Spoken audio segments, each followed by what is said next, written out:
So I'm laughing because I'm sitting there talking and my mic is muted. Yeah, that was fun. I was just getting ready to come on and tell you your mic's muted. So I was like reading War and Peace with no microphone. It's almost something. I mean, what can I say? Yeah. Well, and you scared me because I didn't even hear from you this morning, and I was like, "Is everything okay?" I sent you a message, but when I just looked at my phone, it didn't go through. It said not delivered for some reason. Well, you know what I do sometimes? I'll type it all out, and then I'll get distracted, and I never push the send button. That's kind of like you talking on mute right there. And then I'll be like, but I sent you a text message. And I go and I'm like, oh, shoot, I forgot to send it. This actually does happen to me. Literally. I mean, if I didn't have 20 things going on, probably, I don't think I would do that. But I'd get squirreled. I mean, am I the only person you don't get squirreled? Yeah, probably. I'm sure I do. Well, you have. Oh, hey, that's nice. Thank you, Lisa.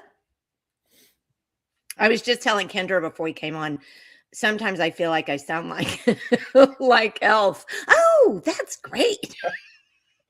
But I'd rather sound like Elf than a South Pole elf, right? Weren't they the mean ones?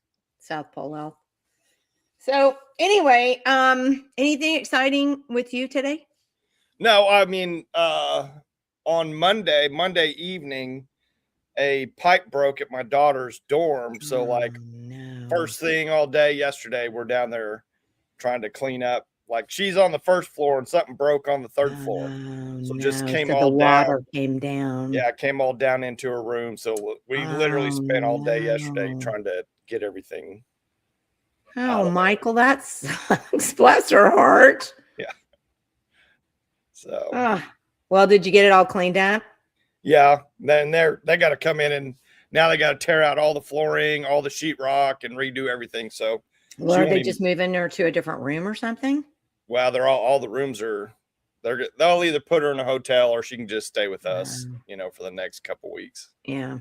Yeah. Well, I'm telling you that the other night I forgot. It's just a habit, because my mom growing up, she would always say, turn off the water, And so it's just habit. And the other night I forgot and turned off the water and because we have a north facing wall. Our sink is in our master is on the north facing wall, and cold water froze up. So I was like, oh goodness. So I just left the hot water running and then put a little heater, underneath there. And fortunately it didn't it didn't burst or anything. But I mean, this is pipe bursting weather and it's not fun when it happens. So, all right, guess who we have today? The Kendra, we can't miss Kendra. That's for sure. I love Kendra. She's very smart. And I really appreciate her taking the time to come do these bills and talk about this. So you ready to bring her on? Yes, ma'am. All right. Good morning, Kendra Wesson. Good morning. How are you guys? Good. Other than battling water pipes, that's not fun. That's so bad. Did you guys see the Embassy Suites in Norman? The whole it flooded. Pipes burst in the ceiling at the Embassy Suites and water was just gushing out everywhere. Oh my gosh, really? Lovely weather. Wow, you would think though, honestly, that a hotel would have some kind of fail safe on that, or maybe, extra. I don't know. That just seems wild that it would happen at a hotel. Wow. Yeah. I bet they're not happy. No, probably have some good insurance. So maybe they get a little remodel out of it. Listen to you. That's what I would do. Amanda says good morning. Okay, so tell us what you have for us, because you were so good. You were just in California, bless your heart. You've really been putting some effort into this. So thank you for doing that. Tell us where you want to start. Well, I think the best place to start with the redefining of language we're experiencing is to define what is education and what is expected out of education. Oklahoma's Constitution says the legislature shall establish and maintain a system of free public schools wherein all the children of the state may be educated. So it guarantees education for those kids. There's nothing else guaranteed in that. Oh yeah, you're going to let me do the heavy lifting on this one. So, no, I mean, I'm not, we have a similar opinion, so I'm happy to say it if you don't want to. So I'm wondering, what if we took it back to just the education piece? And I'm wondering if we did that, if education would improve and if, our kids could graduate with more than 40% of them reading at grade level. I wonder if that, a lot of schools, it's way below that. And so all of this is disturbing. And when I started thinking about this on my all day plane trek Monday, I thought about it even further and I made some notes. There's a lot of things that aren't touched in the education conversations. Every politician claims they're going to fix it. They're going to change it. And they don't touch on the meat of the situation. They dance around the dessert and the side dishes and they never hit the target. Yeah. There's a huge cost when we're talking about education of technology. And then the second piece where there's a lot of money spent is consultants. And when I was on the Board of Education, that's what I kept seeing repeatedly. There's a small district outside of Oklahoma City that spent $55,000 on a consultant to come in and jazz the teachers up for the year. This district is low performing. over 80% non-English speaking and 100% poverty level. And Is this the one Katie was talking about? Yes. Yeah. Yes, Katie does excellent reporting on all of this, and it's eye-opening. Yeah. And I think about that $55,000 and the number of teachers in that district, and I wonder what kind of bonuses or pay improvements could have been given to those teachers. We're always talking about teacher pay and increasing it. And technology and consultants are eating up the budget. It's very, very expensive to have technology in schools. We talked about this before. I was on the board of a little school, and we got free iPads through a grant, $40,000 grant for free iPads for every kid in that school. Very excited. We take the grant, take the money, get the iPads. Oh, our technology infrastructure is not up to par. We don't have the right safeguards in place. We don't have all the virus protection, the additional ports needed to carry all that Wi-Fi. And so then we're $7,500 to $1,000 of unbudgeted funds to get these things working. Then the next piece of it is lost iPads, broken iPads, non-working iPads, on-site or off-site support 24/7, or at least during the school day, to care for these iPads. So that $40,000 grant that we were cheering and excited about probably cost us $40,000 that we didn't budget. And so that has to come from somewhere. And it's just all of these little things that add up. And what if we just took it back to excellent teachers with lots of education? We require a lot of education for our teachers here in Oklahoma. Why are we needing consultants and other people to come in consistently to teach them how to teach or how to do their job? Was the college education not enough to get them where they need to be? Most of them are specialized in certain areas. They have to be specialized in certain areas. What are we doing? As a business person, this makes no sense. I have an accounting firm. I am not calling in specialists and motivational speakers at $55,000 a pop to teach people how to do the job that they went to college for and they do every single day. Well, and Kendra, are we seeing any benefit from all that technology, all those iPads, all those Chromebooks? I mean, is there any tangible benefit that you see? No, I would absolutely not. There is something to a piece of paper, a book, the reading that really rewires and helps our brain pathways learn.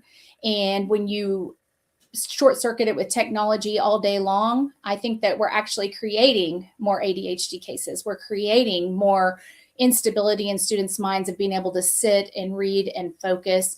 I think our kids today do require more. I'm more of a less sit at the desk person and more get the kids up and moving. If you want to teach math, make a cake.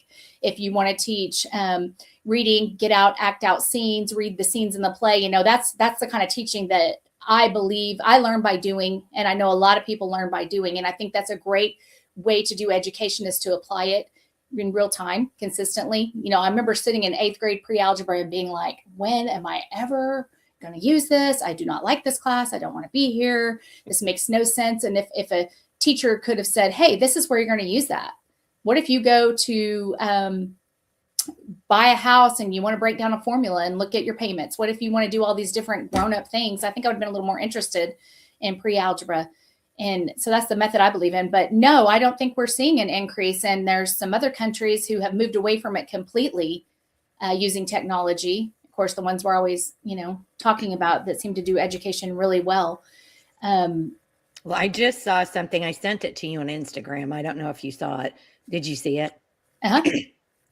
So it was a video, for those of you that didn't see it. It was a video of Hugh Grant. And I'm not sure what conference he was at, where he was, but he was legitimately talking for, 2 or 3 minutes about how ridiculous it is to have Chromebooks and why are we having Chromebooks and what is this doing and how is this helping a child? And I don't see, he went on, for 3 whole minutes about it. And I don't know if you remember this, but it was last year that I found a study. It's the largest study that's ever been done on child behavior, basically. And after they had something unreal, like 250,000. I mean, I'll have to go back and look, but 250,000 cases that they studied. They ended up whittling it down to a much smaller number, but still, they started out with that many. And by the end, they were able to say that 30 minutes on some kind of screen absolutely correlates to bad behavior. Whether it's ADHD, whether it's can't sitting in a chair, and by bad behavior, I mean bad behavior for a child being able to learn. And I don't know why nobody's undertaking this, because the Senate's just come out with their plan, right, for the year. And it's all about reading and nothing about screens. Yeah, we see it. We noticed it with our children. We have one that was born in 2015, and the one that was closest to her was born in 2006. And so, or oh my gosh, I'm getting my years mixed up. 2008.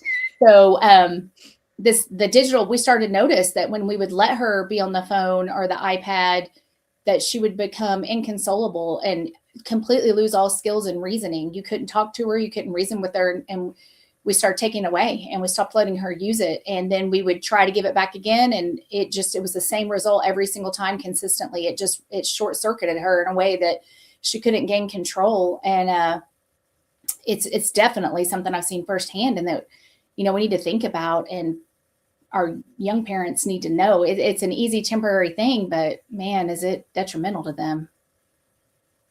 Well, and I don't know how to.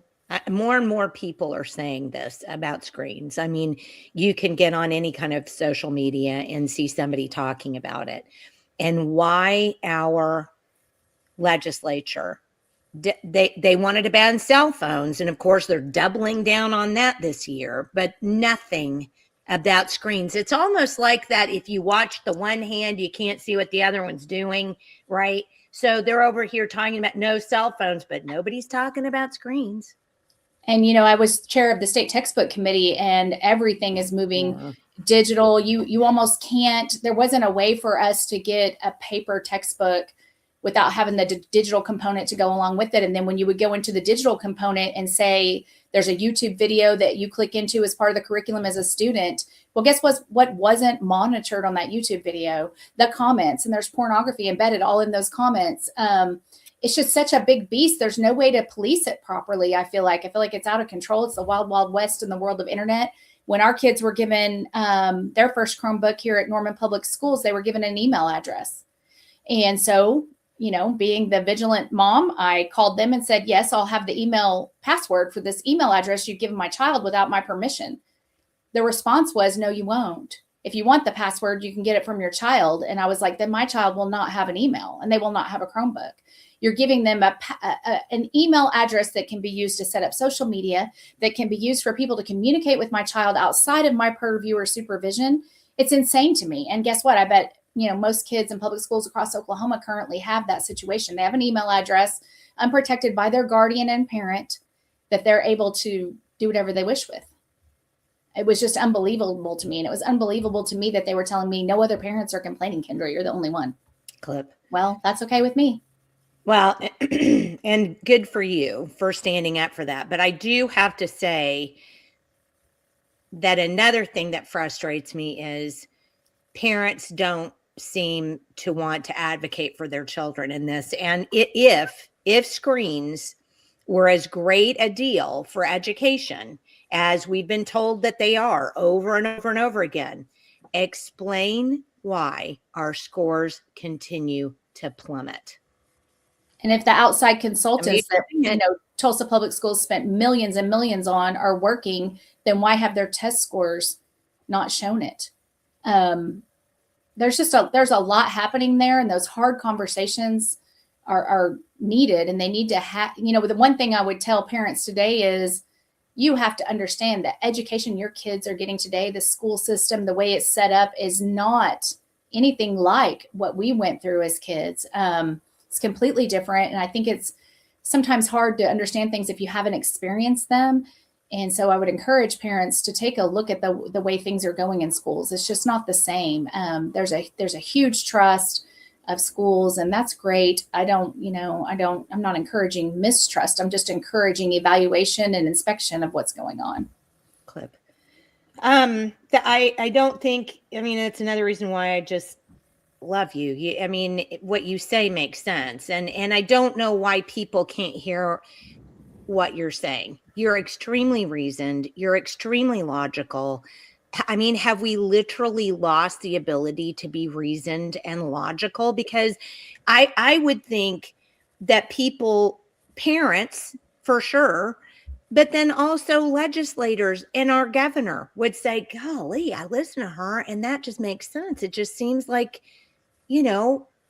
common kind of sense.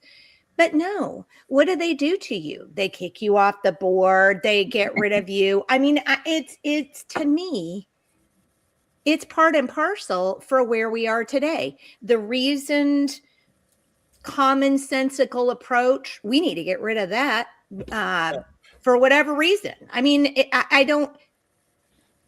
Well, the caveat to all that, which I saw pretty dramatically and drastically, like when I ran for school board, is you have a lot of young parents that grew up with technology, not like us in the Sure. 70s and 80s.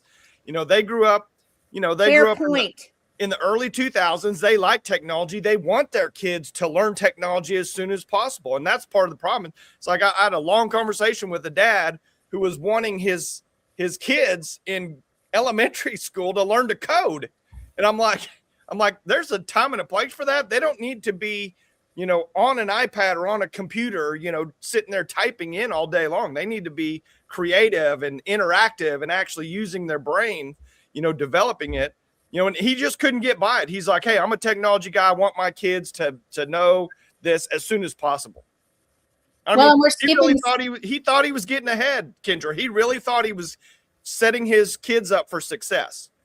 That skipping of steps, just like you pointed out, there was a point where the kids were in 6th grade and they were having them choose a math.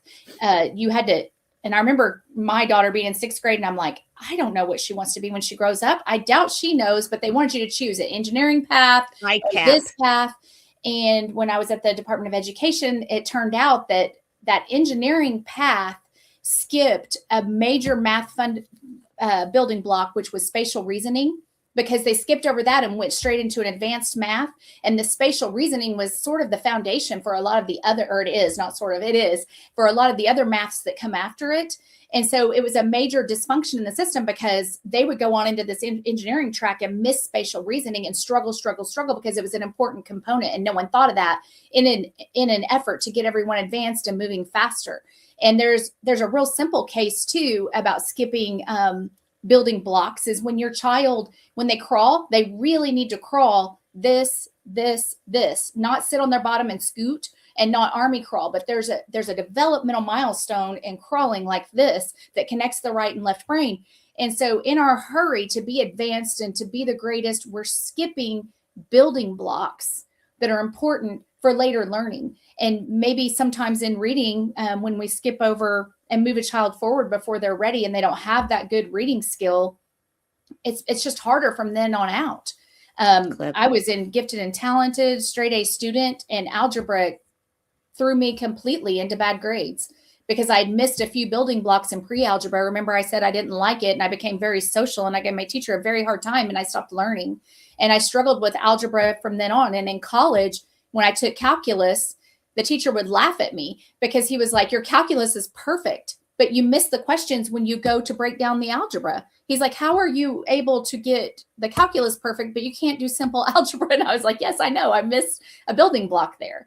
So I'm going to double down on that. So I'm younger than you, and that happened by about 10 years, and that happened or more. And that happened to me as well. This has been a problem in math for a really long time. And one of the reasons why I homeschooled is because when the youngest one was in 1st grade, they had this notion that that just pushing them, like you said, just pushing them through this stuff was going to be like, hey, they know all this stuff at the end of the year.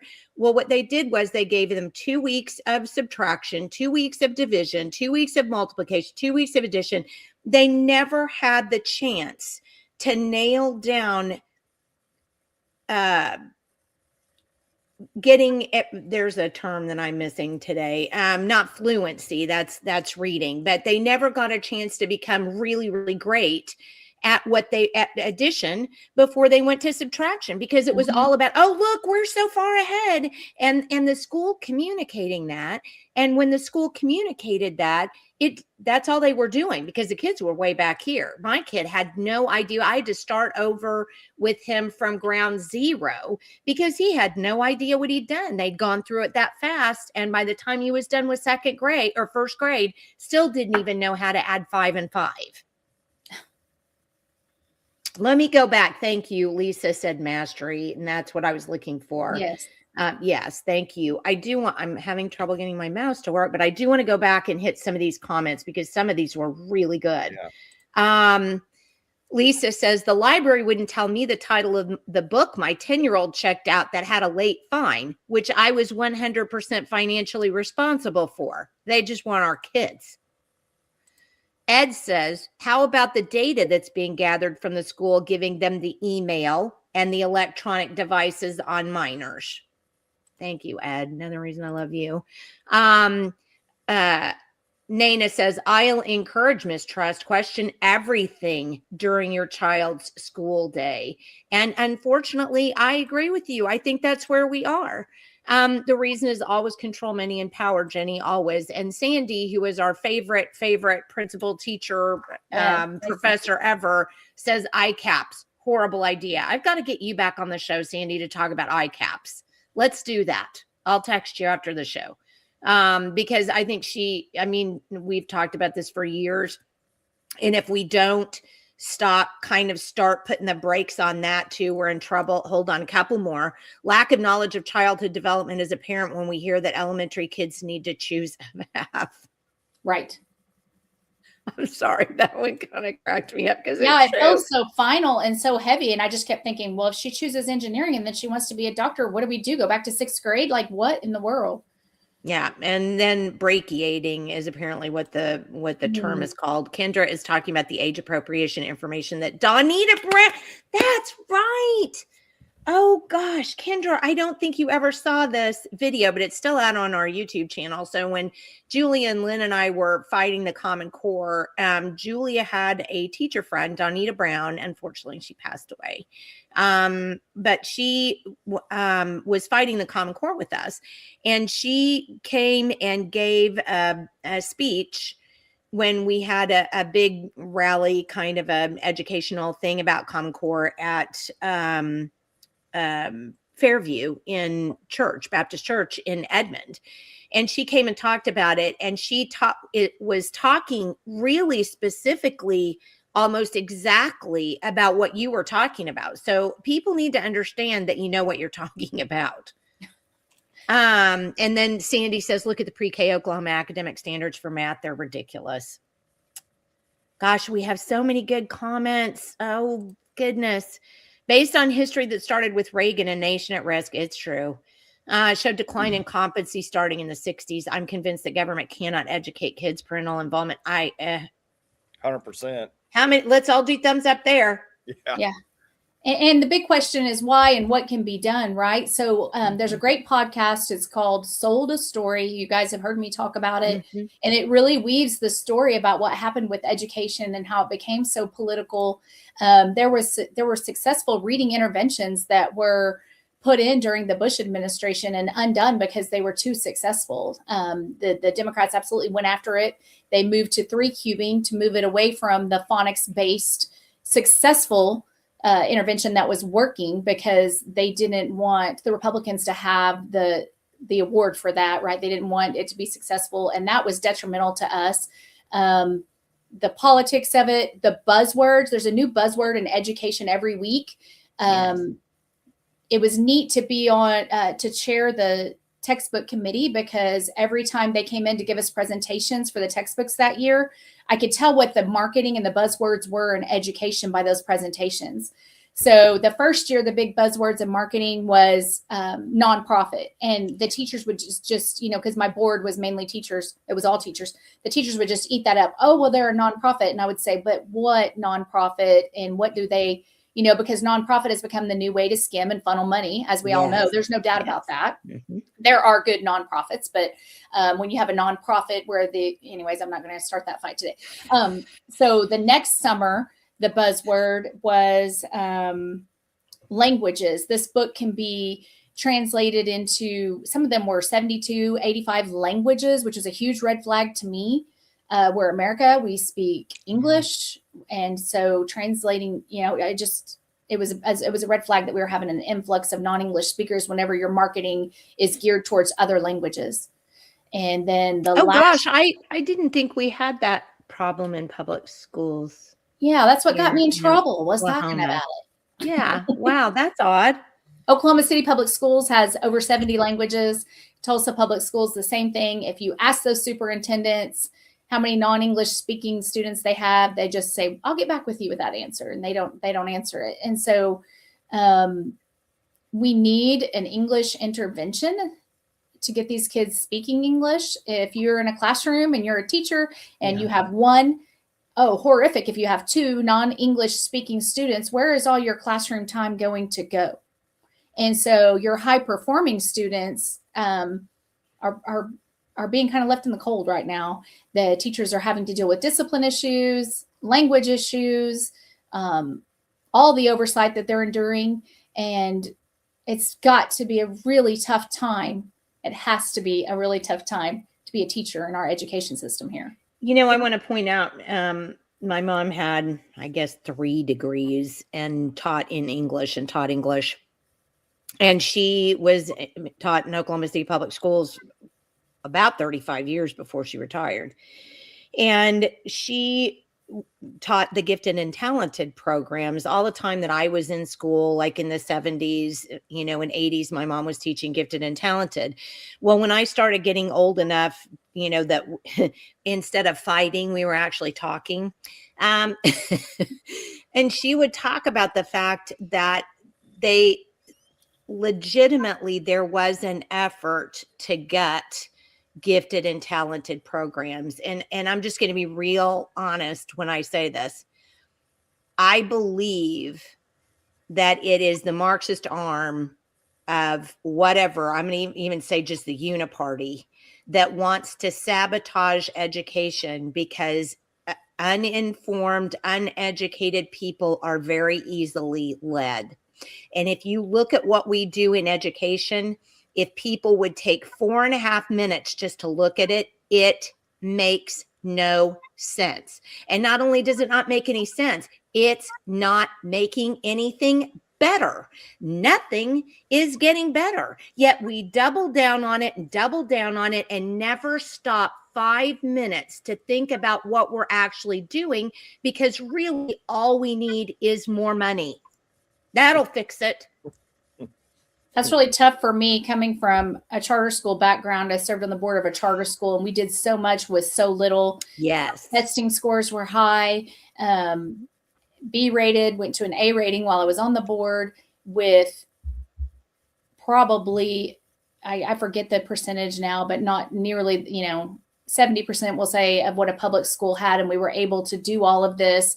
The parental involvement was astronomical. Yeah. Parents' nights would have 98 to 100% of parents would stop through. Back to school, same thing. It's just incredible that a charter school can do that here in Oklahoma. So it can be done. We know it can be done. So it begs the question, why isn't it? I believe that the big, huge school districts are part of the problem. Having 30,000 kids in one district just creates a monster. When I went to visit with Superintendent Sean McDaniel, Jenni, Oklahoma City Public Schools was there. And so he invited me in for a visit, and it was discouraging to me to walk into the administrative building there on Classen in Oklahoma City, and all the superintendent assistants, some of the principals were all in an administrative building.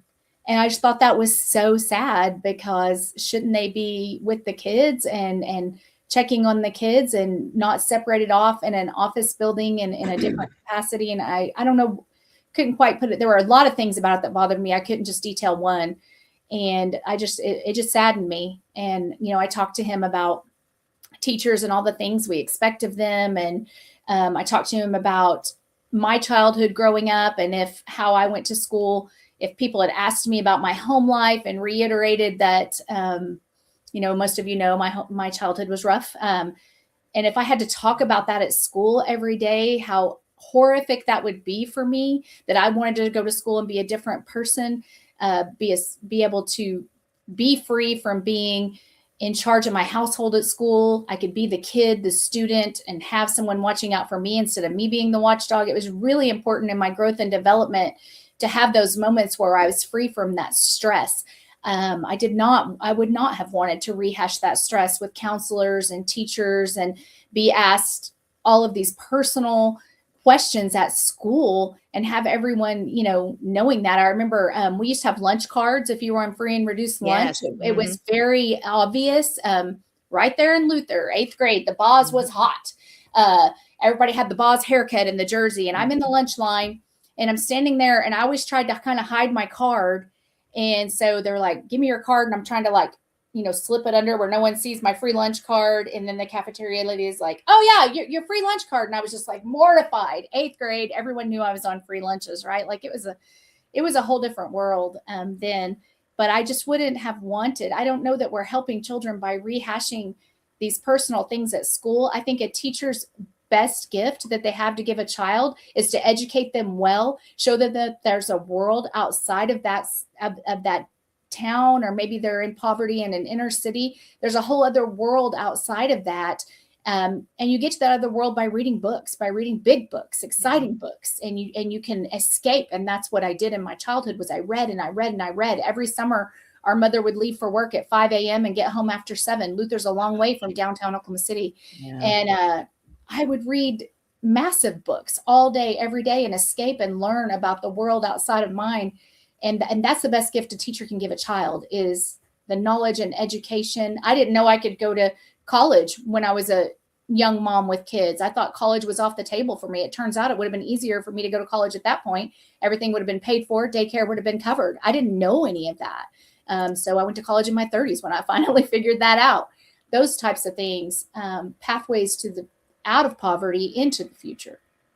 Well, I mean, I was a late bloomer too. I mean, because I had a family myself before I went back to college. And, sometimes I think that's good for people. I mean, I feel like it was good for me. I wasn't ready. I couldn't have put the time in I should have been, until I was older. I do want to get to some of these comments though, Kendra, because I think some of them: cut funding to colleges that don't perform, redirect that money for better teachers and career tech. No administrative raises, make everything performance-based. They couldn't have people be successful and educated. No. Another example of we're from the government and we're here to help the 9 worst words. Yes. And Dorn says, this is an interesting comment. Best ranked schools in the nation has the highest K-12 funding streams. Number 1 ranked Massachusetts, 900,000 students, spends $21K per student versus Oklahoma, 700,000 students, spends $12K per student. Massachusetts state budget of $61 billion allocates $22 billion for education each year, while Oklahoma's total state budget is only $13 billion, allocating $4 billion on education. We are promised the best schools in the nation if only we bring in casinos, state lottery, renewable energy projects, the marijuana industry. And I do want to point that out, a couple of things out, and I'm just curious to see what your take on what he said was. If you look at Massachusetts, and I don't even think they're at the top anymore, and other ones are at the top, not Massachusetts, but all scores have plummeted.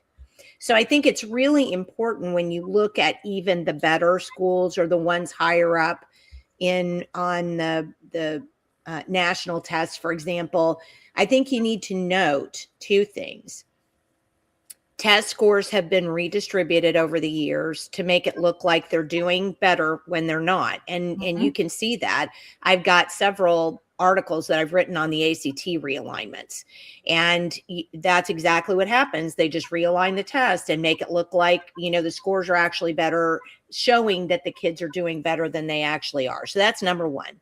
Number two, you really need to look into these other ones that are at the top and realize everything's come down.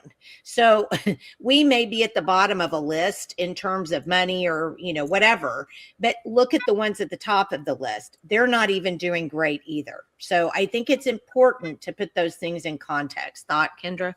Well, yeah, Kendra, real quick, just add this in there, because on a prior podcast with us, you told us that band is actually really small. We think it's such a huge difference. So hit that too in that answer. Yeah, that's where my mind went, Michael. So in 2024, I started looking into the data, and the sales pitches, all of that is what is very convenient and effective on an uninformed, uneducated population. So Dorn mentions the lottery.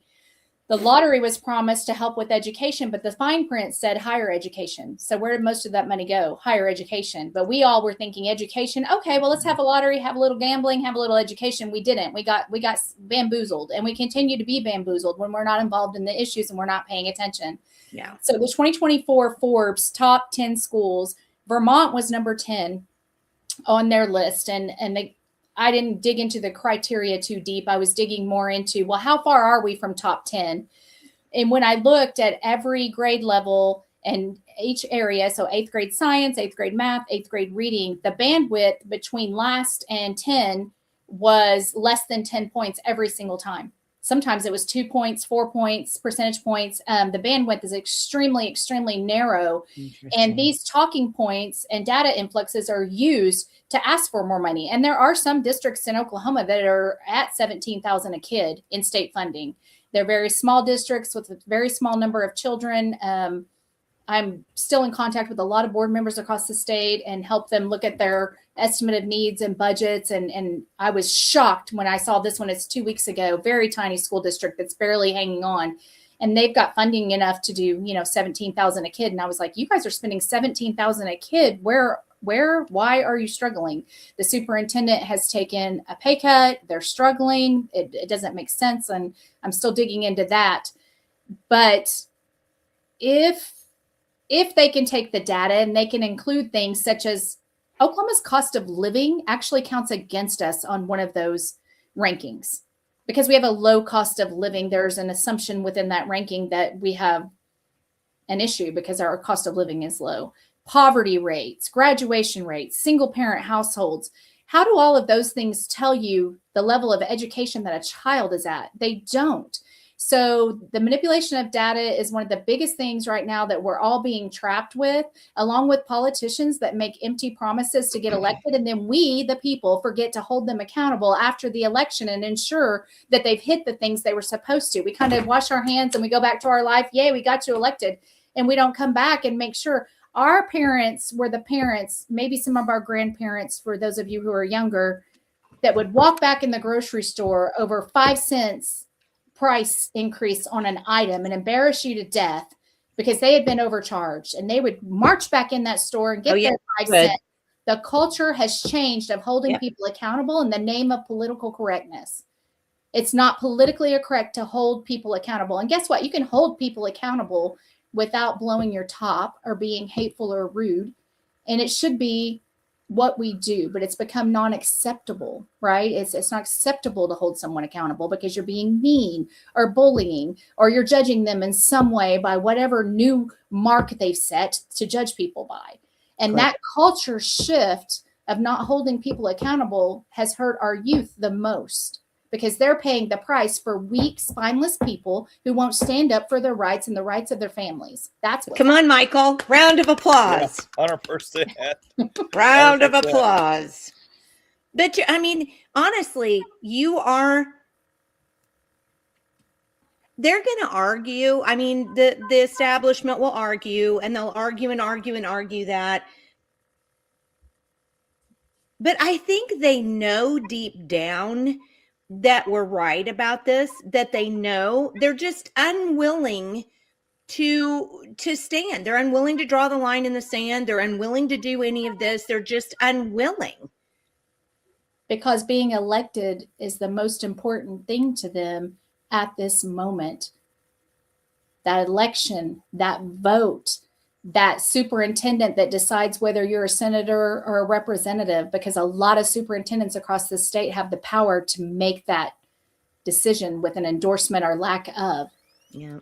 It's become about votes, and it all still goes back to people who are not informed on the issues and what is happening, and who think that they can live their lives without politics affecting them. And then, just like me, I was one of those people. I'm calling myself out too. And then in 2020, when my police department was defunded, I realized that I woke up in a new America after COVID. It was not the America that I went to sleep on in 2019. And they were bold and they were brazen, and that was the goal. And then there's few of us that are awake in that manner. And that's tough. I know, Jenni, Michael, we talk about this a lot, how it just feels like you're on an island alone a lot of times.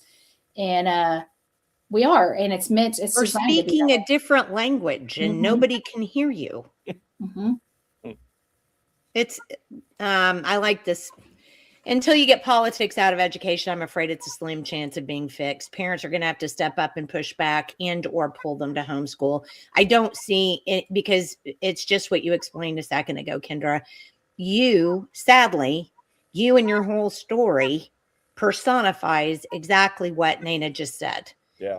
But there is a piece of me that says, and Michael and I talked about this the other day, there is a piece of me that says we need these common sense conservative kids in education to be leadership roles for those who may never, experience that or have that in their lives. I think that a well-grounded conservative child with parents who are doing all the right things is a great benefit in public education. I think there's a way for them there, and we can't. I mean, I agree with you guys. I do think, we pulled our kids from public education. They go to a small private school now, and there was such an influx of kids in that private school that when my daughter was in 7th grade, the math teacher emailed us and said, "Look, your kids don't know their times tables," because there was, like I said, an influx of public school kids that came from Norman Public Schools. They don't know their times tables. I'm shutting down 7th grade math until they know their times tables. We are not moving multiplication tables. We are not moving forward. And that teacher, what an excellent decision. Excellent, top-notch decision. We're not moving further in 7th grade math until your kids can do multiplication. And that saved our kids' education. Well, and let me double down on that, because you and I have a similar situation, because of my youngest. And I remember when I was a kid, and I remember middle school math, and I'm interested to hear what Sandy says, Dr. Harrell says, when I say this. But for me, I taught middle school, for many years. And to me, middle school is where we lose them. We either get them or lose them in middle school. And middle school is where you should be learning every single factoid you can jam in their heads. And that includes all your addition, subtraction, multiplication, division tables. You should know basic division facts right off the top of your head. If you say, if you just shoot them out there. We don't want to do that. And it doesn't make any sense to me. And I think it came to this right around the 90s, when we all started to use these politically correct nonsense. Well, it's very upsetting to children to have a timed multiplication test when they're not very good on it. It makes them look bad in front of their in front of their friends. I just don't think that's very good for their self-worth. Let me ask you this, friend. Is it not very good for their self-worth to do a crappy times test 1 or 2 times in class? Or is it worse on their self-worth to get out, graduate from high school, maybe even college, and not be able to return change at a store? Now, really, honestly, let's put these things in context. So you don't want to hurt a kid's feelings. You don't want to crush their spirit, which, by the way, it's not crushing their spirit to get them to learn a times table. But we want to make sure that they're patted on the head, and then we wait until they're out and they can't get a proper job, or they struggle in college, or they struggle in a job. How much sense does this make? It's the common misunderstanding of what creates confidence. Confidence is not created by having things handed to you or never being under pressure. Confidence is created when you overcome and when you have small successes and when you grow. And so many times we get in the way of the growth of our kids' confidence to try to save them for a moment from some sort of pain. And that doesn't mean to leave them alone to deal with the thing that's happening. You support them, but you support them in the way of, you can do this. Think, you know the answer. Tell me. And that's the building of that confidence and the overcoming. And so many parents are stealing the joy from their children of this.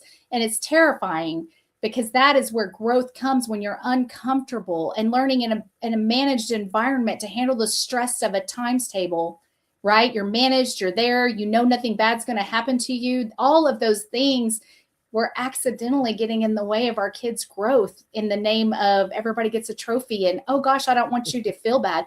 We've forgotten that feeling bad is growth. That is the foundation, the building block of kids.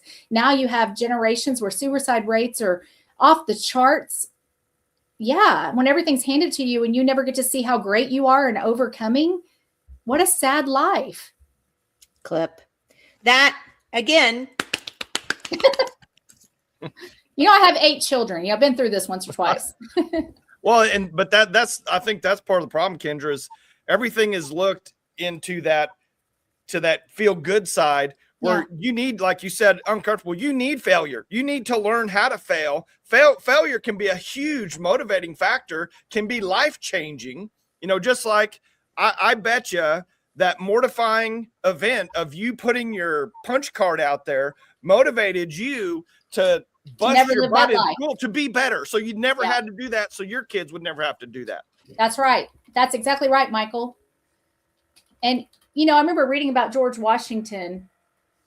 You know how many battles they lost? They lost so many. And these are the historical stories that help kids see. What we show kids today are the influencers and the success stories. And there's not a lot of conversation about how many record deals were turned down before someone made it big, how many books were turned to publishers before they actually got that bestseller. Those stories are not being told. And it's important that kids see the importance of failure. We've become so scared of failure as a society. And it's not something to be, to me, the real failure is never trying or never doing, more so than trying and having a failure. And we've got to get back to those principles and those stories and those histories. Well, you know, one reason I quit teaching, and I've told this story innumerable times, but I noticed the rise of the helicopter parent. I mean, I was teaching in the early 90s when, you know, they all came flying in. And I remember thinking to myself, how can I even teach these kids when you've got a mom or a dad at home sitting there going, well, you know, she's just wrong. You can't possibly be wrong on this answer. Well, we need to go to the principal and find out what's going on here. I mean, it was the parents, really, sadly, that started all of that. And I don't know if it came from, you know, I'm a tail end baby boomer, right?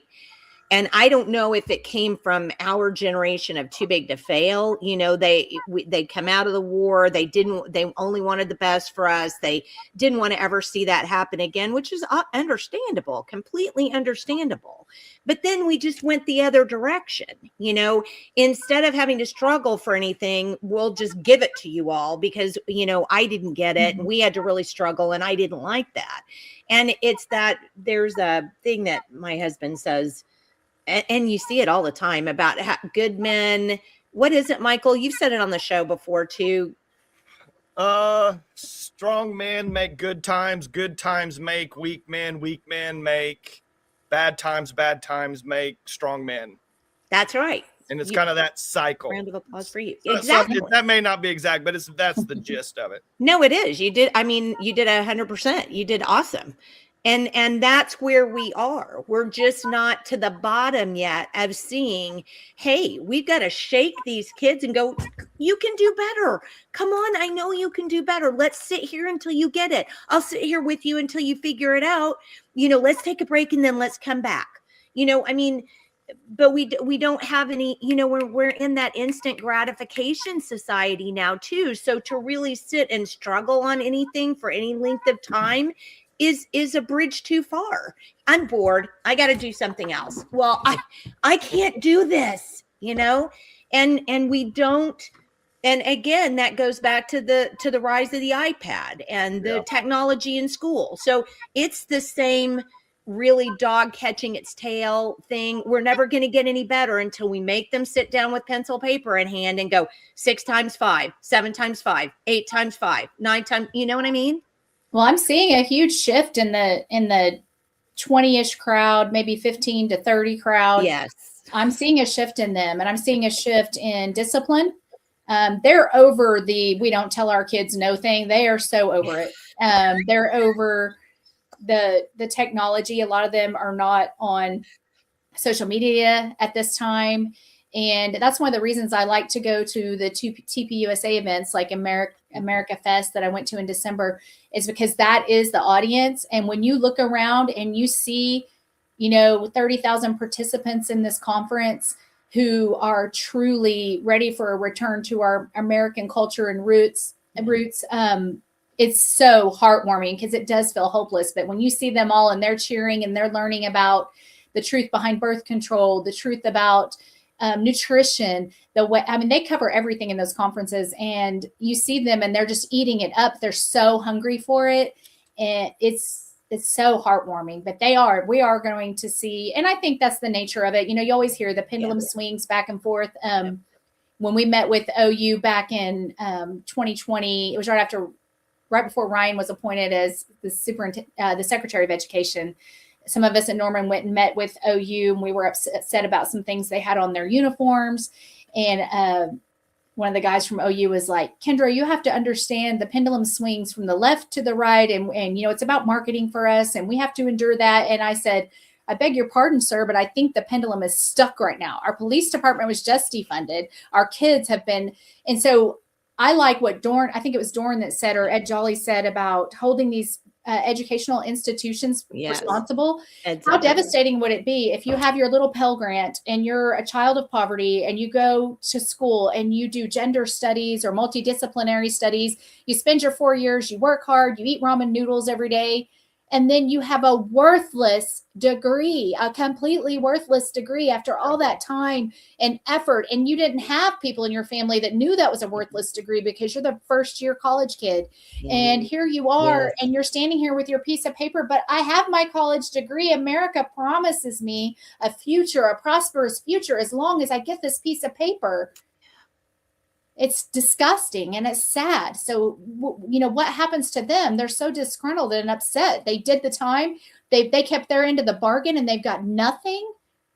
You guys should be absolutely melting down about this type of thing. And then a lot of them go, okay, so what job can I do to pay these student loans? They're coming due. Let's see, what's a great job for me? No summers, spring break, fall break, hours 7 to 3 to 4. I'll be a teacher. And they're not called to it. They're teaching to pay a bill And that's not what we need in schools. We need people that are called, that want to be there, that love children, that understand child development and the way it changes, and are encouraging. And kids know. You want to know who can tell the truth about people? Kids know when their teacher wants to be there or when they don't want to be there. And then you have Yes. a subset of Kids teachers have like BS antenna. oh, yeah, you're getting away with nothing. And then you have teachers who are telling you that they want to be in schools because they want to make more kids like them, non-binary, gender neutral, pan, whatever they are this week. They want to be around kids because they want to bring more people into that fold. And that's insane too. And so you have all these little death by a thousand cuts in education, and everyone wants to fix it.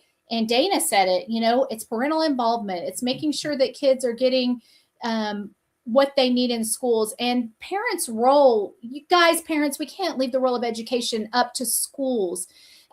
We do car tags when our kids first learn their letters and numbers. We read street signs. We graduate onto the menu and they order their own meal.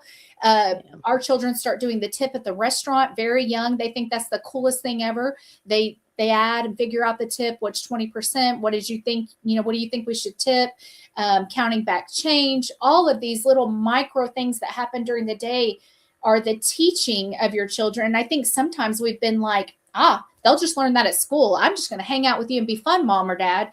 But really, those teaching opportunities are there all the time in millions of ways. And my husband is the best of it. Kiefer woke up yesterday morning and Shay went in there and I heard her go, Daddy, I figured out I can't remember what the multiplication was. And I was like, it's 6:30 a.m. I'm not doing math at 6:30 a.m. And she's like, Daddy, I figured out this problem. I know how to solve that now. And I was like, good Lord.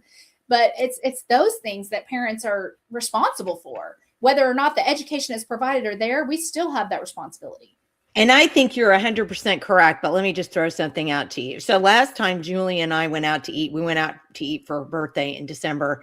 And the one thing, because we're educational people, we were absolutely so excited because there was a family next to us at the table who legitimately just put their phones away and were deliberately trying to talk to their kids and interact with their kids. Because most of the time you go out and you see a family, even with young kids, and what are they doing? Mom and dad. Headphones and iPad. Kid could be over here doing anything, but they're on an iPad so that mom and dad can, focus their full attention on this. And everybody sees it. You see it. I mean, my goodness, even adult people can't even talk to themselves during a meal in a restaurant because you have to see what somebody posted on Facebook. I mean, it's got to stop. I mean, this stuff is just nothing but crack. Yeah. And when we do family meals with the big kids, our only rule is whoever's on their phone buys the meal. And that pretty much curbs that. Hey, that's pretty good. Because you're talking, $150 meal. So they are very careful and I love it. And do that one because every time I say, okay, everybody put your phones down, you would act, it sounds like you tried to run them over with the car. Oh God. Well, I had to have it for work. Next time, I think I'm going to say that. If you're on your phone, you pay for the food. You know what? You just said it, Jenni, right there. You just said, I have to have that for work or I have to have that for something, whatever it may be. And that's my biggest issue with all this technology in the classrooms, Kendra. It's literally infusing dependence from day one with these kids. So they become dependent their whole life, not just on technology, but in their life, making decisions, whatever it may be. Success and failure, it's all dependent on something else. So when you don't have that independence, when you don't have that creativity and the imagination and all those things that happen when you do the work yourself, now you're dependent. Who's the biggest employer of dependence? The government. Now the government is literally just creating all these dependencies that only they can solve. You come out of college, you don't have a degree, whatever it may be. You go work for the government. You said work for the schools, in my opinion, basically working for the government in one way or another. To me, that's the whole plan. Government wants to grow. It can't grow if it has competition from us. If we're free, independent, we don't need the government to operate. We don't need the government to tell us how to live our lives. To me, that's the whole goal since like Robert said multiple times in the comments, since the 60s. I think it's just been planned dependence. Yes. And we're at a thing right now that's just completely, it's just so obvious. It's unbelievable to me. Well, I mean, Look at the beginning of public education in this country. I mean, it was all based on Marxist principles. And every time you say that, people go, that's not true. And they have some kind of meltdown. And I'm like, well, you can scream it's not true, but that doesn't make it not true. You can say it, but that doesn't make it right. I mean, anybody who studies education and the course of public education in America will realize that it was done for a specific reason. And when you look, and I'm going to wade right into this river. I'm sure it'll go right over my head, but I'm going to wade in anyway. You look at what's happening in places like Massachusetts and the screaming outrage about ICE and all of this stuff. No. If I have to say it, it's really stupid, but I'll say it anyway. Obviously, we don't want anybody dying. Clearly, I don't want any loss of life. But if you're going to feel like it's okay for you to interject yourself into a situation where people who have guns and are enforcing the law are going to be involved, then, and you're going to shriek and honk your horn or try to run people over, that's not helpful behavior for anybody. Not anybody. That doesn't help anything. It doesn't make the situation safer. It doesn't make people safer. It doesn't do any of these things. But when you look at the way we've treated students in school since the early 90s, with, we're not going to make you work hard because we don't want to hurt your feelings. And here we'll, give you a trophy for participating. This is what you get. And is society better served by having chaos in the streets, or is society better served by having educated people who can sensibly think their way through situations to make logical conclusions? We need the logical thinkers. We need to be able to think for ourselves. Absolutely. And speaking of social media, I started noticing right after the rise of TikTok, all the videos on TikTok encouraging kids to not worry about the state testing and that it didn't count for anything, that it didn't help their future, no need to try hard. And so sometimes you really have to wonder if you have a test that a kid takes that's purely for our benefit to see if they're doing well or not. And now this kid knows that test doesn't benefit them in any way. How well are they doing on these tests? And that kind of haunts me. I do believe we have to have testing of some sort to see where we're at and where we need to go and what everyone's doing. But these standardized tests in this way, the gig is up. The kids know. They know. Well, Sandy and I have talked about this. I mean, so many of us have talked about this before. If they would allow educators, to input, the way that you actually test what a child knows is this. At the beginning of the year, you test them on what they should know by the end of the year. You find out how well they do on it. I mean, obviously, they've not even been exposed to these concepts, possibly, because this is what you're teaching for the year. But you start with that baseline. At the end of the year, you give that exact same test again. If a kid goes from a 20% to an 80%, you have measured actual learning happening. If a kid goes from a 20% to a 20%, nothing happened there. That is the absolute only way to measure, to do actual measured learning. Will we do that? No, because that would require us to actually appreciate the teacher in the classroom and believe that the teacher can do that on their own and report those scores. And we don't want that. We want to stand up at the legislature and stand up on a post and bang our hands on the desk and say, we want local control. And then we want to toddle around and make schools do exactly what we want them to do, following the Marxist dialectic. Exactly. No wonder it doesn't work. Right. Yeah, No, it is. It is like banging your head on the wall. The definition of insanity is trying the same thing over and over and expecting a different result. You know, Lisa said something I think you'll agree with too. It's weaponized incompetence. I think there's something to that. And then Dr. Harrell says, with the Math Proficiency Act, the Oklahoma legislature demands benchmark data. How are teachers expected to do that with pencil and paper assignments? Looking at you, Pew and Seyfried.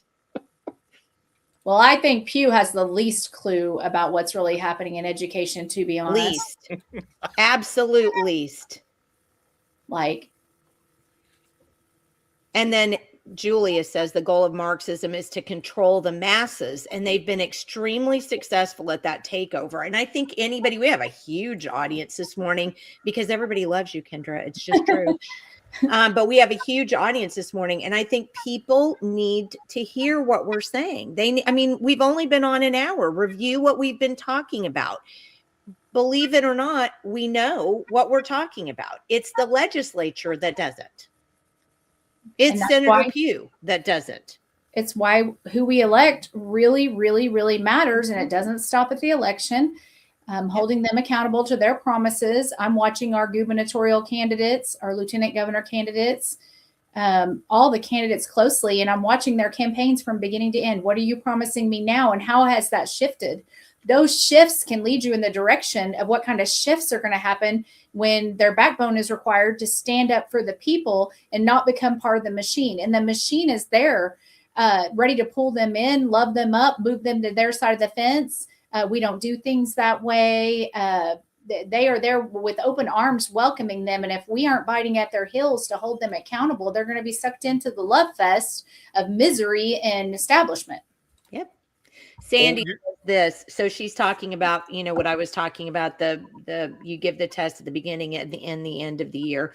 She said, we train teachers to do that process. Then they go out into schools and realize that what they've been trained to do doesn't even exist. And then we wonder why they leave the classroom in less than 5 years. I think that's a round of applause for you, Dr. Carol. So, that's someone in the trenches. That's someone that should be looking at state superintendent someday. But wouldn't that be great? That's the thing. Is you have a lot of people in campaign speeches talking about how they're going to fix education. That's a huge buzzword for campaigns this year. And I'm sitting in audiences and I'm watching them make these promises, and my head is like, they can't do any of that. They can't do any of those things they're promising. Well, but everybody's going to eat it up. I'm not saying that in my campaign. Huh? Well, I'm not saying that in my campaign. Yeah. Well, this is maybe for Kendra, you and Jenny. So from the grassroots side, I think we kind of know what needs to happen, where the areas and the real problems are, how to maybe fix them.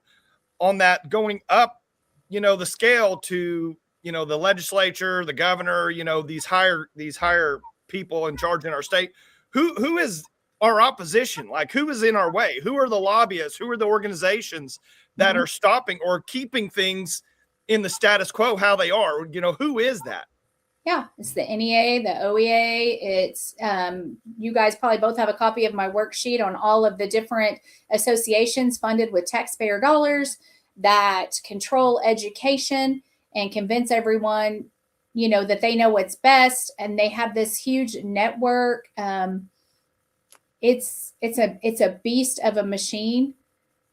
They've got associations for textbooks. They've got associations for Oklahoma liquid asset protection for schools to store their excess funds and get a 5% return.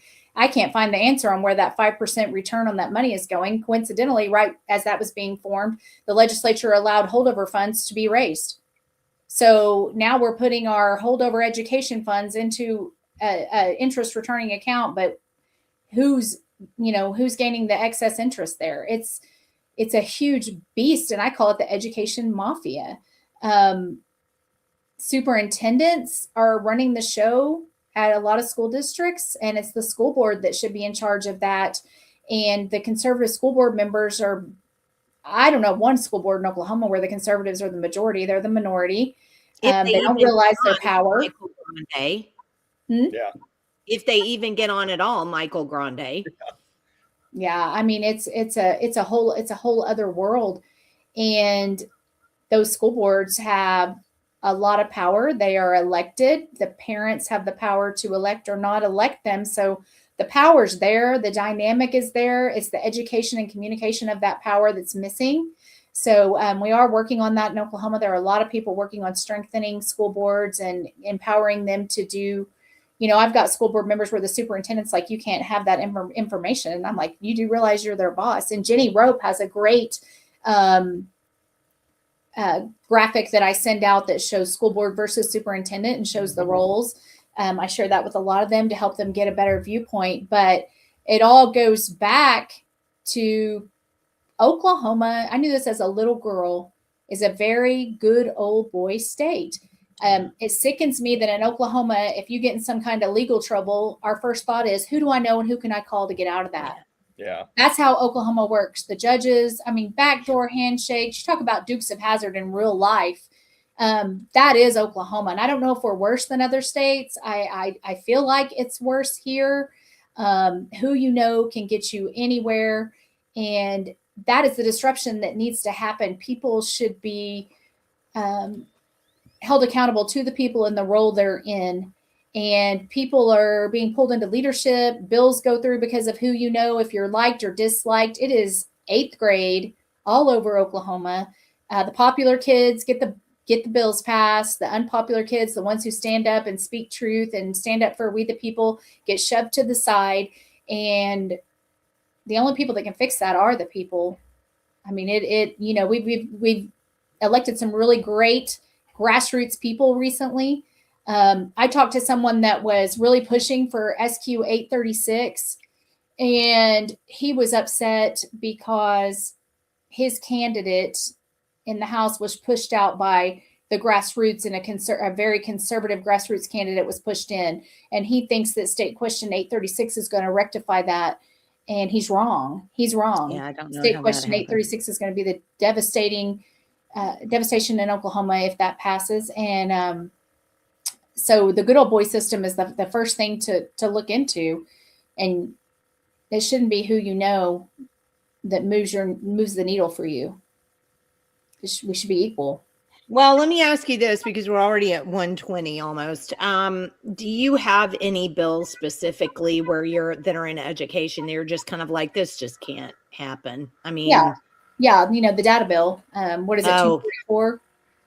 224. Is that still on the table? Actually, I'm not really sure. I haven't even gone to look to see if they brought it back up again, because what I've heard is that they're going to try to add it to another bill so that we don't see that they're trying to get it through. Yeah, I think we need to be real vigilant. The grassroots have really been empowered and awakened. There are a lot of new groups that have come up. And so we are in a very, as long as we realize it, we're in a very dominating position to look at things.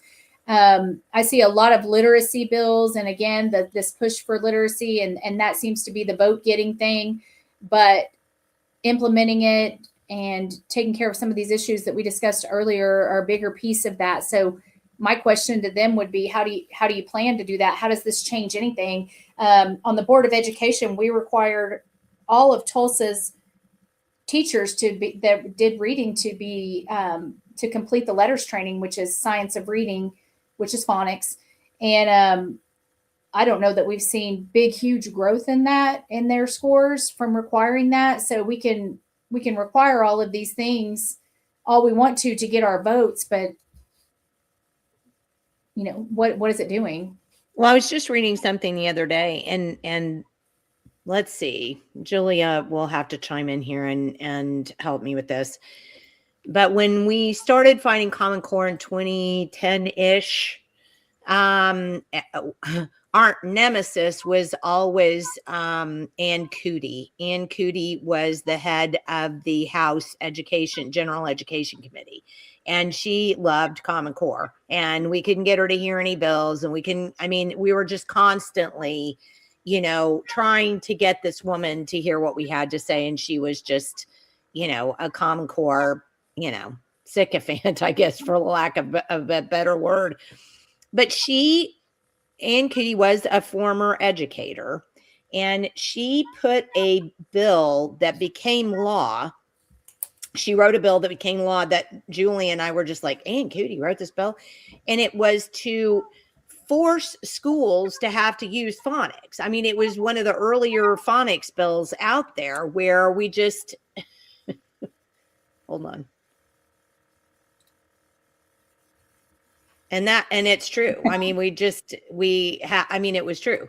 So she actually had a bill about phonics and requiring the use of phonics in reading curriculum in every classroom in Oklahoma. Now, did that happen?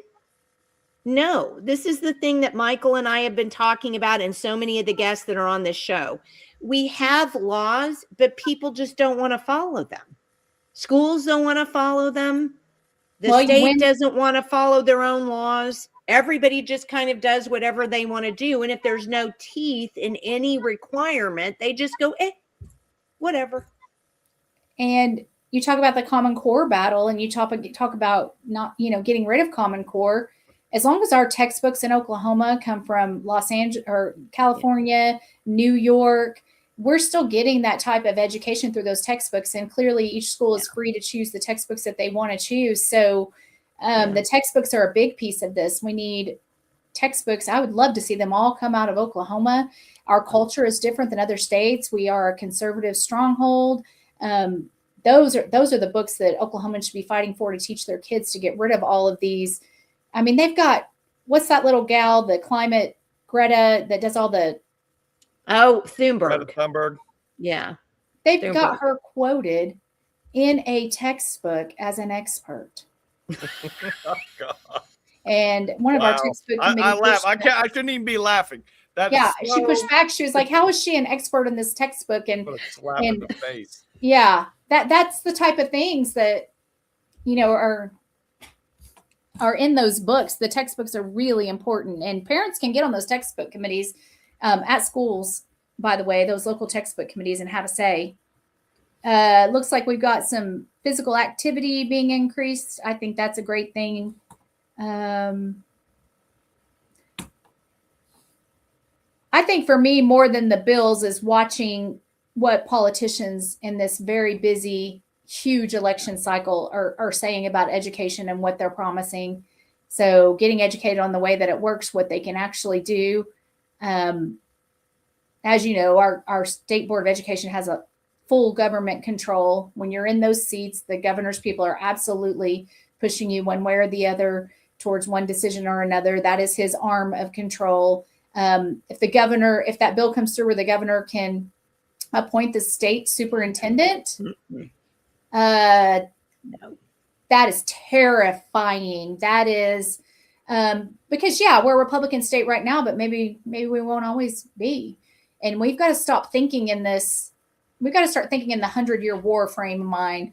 How does this affect other things? What's going to happen 10 years down the road if this passes? If you let the governor appoint the state superintendent of education, that's just complete nonsense. Well, and let's talk about good governance. Let's frame it in the context of good governance. Is government better closer to the people or further away? Are we doing better with more appointed officials? Does that promote transparency? Nope. Does that promote? No.